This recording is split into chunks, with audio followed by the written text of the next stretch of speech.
Right now, Netflix is actively working on a live-action Yu Yu Hakusho series. That's okay. You can keep it. Animation is dope. The medium has given us some of the most creative and compelling pieces of art that could not exist in any other medium. For some time now, Japan has been at the forefront of the industry, producing some of the best works, along with some questionable ones. And anime has only gotten more popular in recent years. I've been watching it for basically my whole life. Some may call me a weeb, I prefer anime enjoyer, but in all my years of anime enjoying, you know what's never happened? When I'm watching an angsty teenage boy dual-wielding box cutters and using his gas-propelled grappling hooks to charge towards a naked man-eating giant, the last question on my mind is, hey, I wonder what this would look like in live action. But I was still blessed with an answer, and that answer was...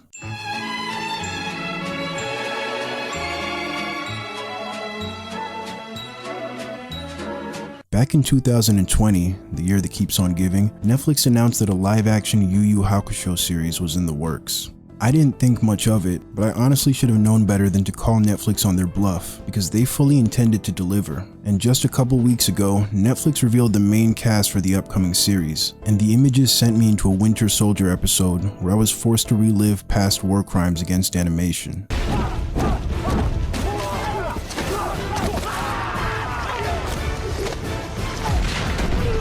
Animation being adapted to live action is nothing new. It's been happening for decades, and the incentive is pretty obvious. Creating something from scratch is generally more difficult than remaking or iterating on an existing property. The same goes for sequels and reboots. Existing IPs already have established worlds, characters, and magic systems, but most importantly, a built-in audience. The sudden influx of superfluous Star Wars and Marvel content is no coincidence. I mean, that Disney Plus library ain't gonna fill itself up. Their most popular franchises and classic films are prime candidates for milking. Hollywood as a whole has set the precedent that nothing is sacred. Anything and everything will get additional content that nobody asked for. And in the past decade, they've really set their sights on Japanese animation. With shows like Attack on Titan and Demon Slayer propelling anime into the mainstream, millions of new viewers are gonna go looking for more anime. And it's a no-brainer for media companies to try and capitalize on that. Anime has grown beyond just being on Crunchyroll, and major streaming services want a piece of that pie. Hulu cutting a deal with Funimation to stream shows that they license. Netflix buying exclusive streaming rights to Evangelion for a rumored $3 million.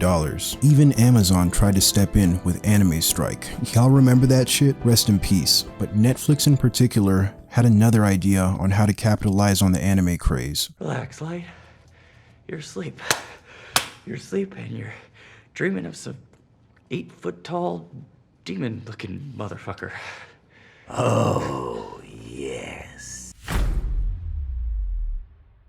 Live-action adaptations are something that have been tried and failed again and again and again. So why is it that these films and shows are so consistently bad? Are the people behind them just so horribly incompetent and they would actually work with a better cast and crew? While sometimes the case, I honestly think the reason is far simpler than that. Live-action anime adaptations just don't work. One of the primary factors that make the best animated films so great is the fact that they're animated. Just like how certain scripts are better suited for the stage rather than the screen, some stories just lend themselves to the medium of animation. In 1981, two Disney animators introduced the 12 basic principles of animation, which are still used to this day. Of these 12 principles, there are two that I want to highlight: squash and stretch, and exaggeration. Squash and stretch is when an object or even a character's features are elongated or compressed to emphasize speed, momentum, and weight.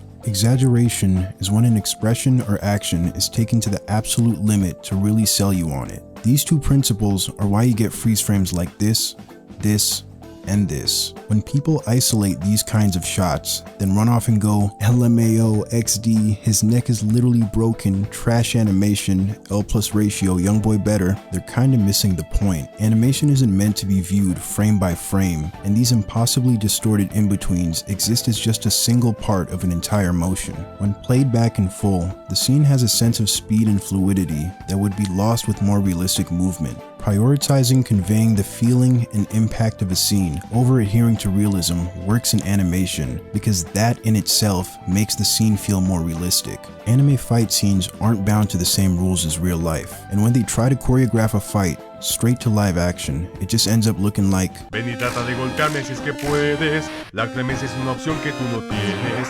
Veo que te estás cansando de intentarlo, pero tú solo sigues fallando. Nunca ganarás, estaremos juntos, luchando hasta el final de los tiempos. Y cuando te derrote, reiniciarás. Y aquí te esperaré una vez más. Estás hecho de... yo, wait a minute, this shit is kinda fire.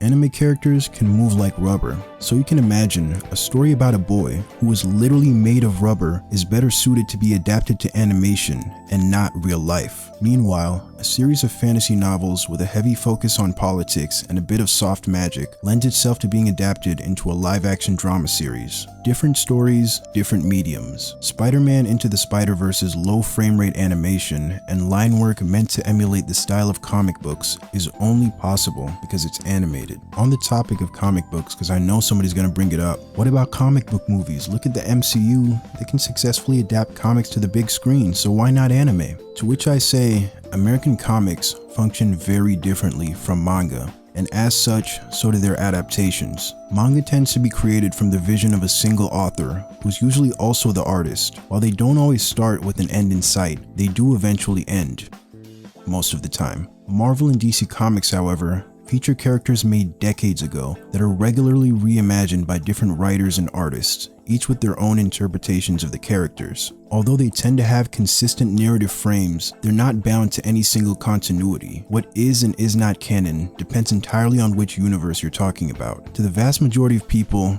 comic book characters are just pop culture icons. You don't have to have ever picked up a single comic book to be familiar with Spider-Man's origin story. Shit, I knew a girl in high school who looked me dead in the eyes and asked me what's the difference between Marvel and DC while wearing a Superman crop top.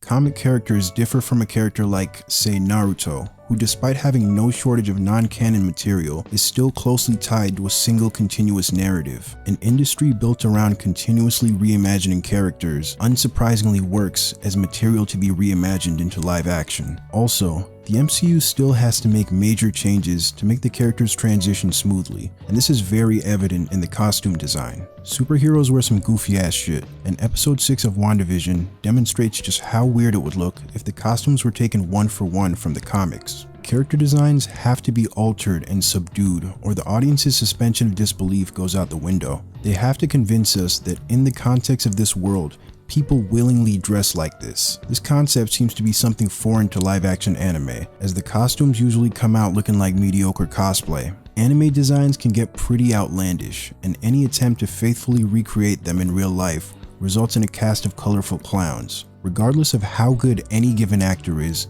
if they pull up on screen rocking that Yugi Moto hairstyle, the show becomes impossible to take seriously. Like, man, look at this guy. His hat is literally blending into his hair. But anime characters aren't just exaggerated in their appearance and movements, but also their personalities. Eccentric, over-the-top characters are a staple of anime that can only really exist within the medium. It's incredibly jarring when you see a live-action actor trying to embody the same. You know what? Let me just show you. Yes, you are.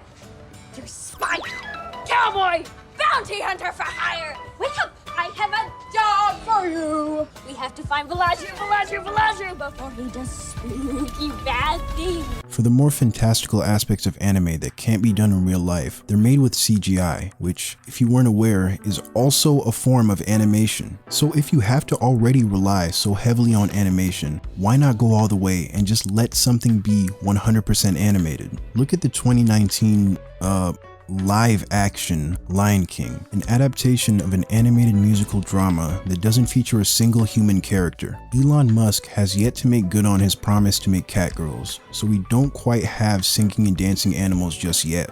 As a result, 3D animation has to carry this film. Aside from the opening scene of a sunrise, the movie was entirely made using CGI. Modern visual entertainment has this obsession with hyperrealism, even though it doesn't always work to the product's benefit. Lion King's original 2D animation allowed the characters to be extremely expressive and, well, animated. When I see these realistic lions flapping their gums, it doesn't look to me like they're singing. It just feels like I'm watching a wildlife documentary with Beyonce singing the background music. Seeing true-to-life animals acting like humans looks hella jarring and lands right in the uncanny valley because animals don't do that. When you see Wile E. Coyote pull a 200-pound anvil out of his foreskin, chase a roadrunner in Mach 3, fall to his death, and then walk it off like a minor inconvenience, you're not taken out of it. Given the absurd nature of the cartoon, it's what you've come to expect. But no matter the in-universe rules, when you're dealing with hyper-realism, you expect things to behave realistically, and if it doesn't, it just looks disturbing.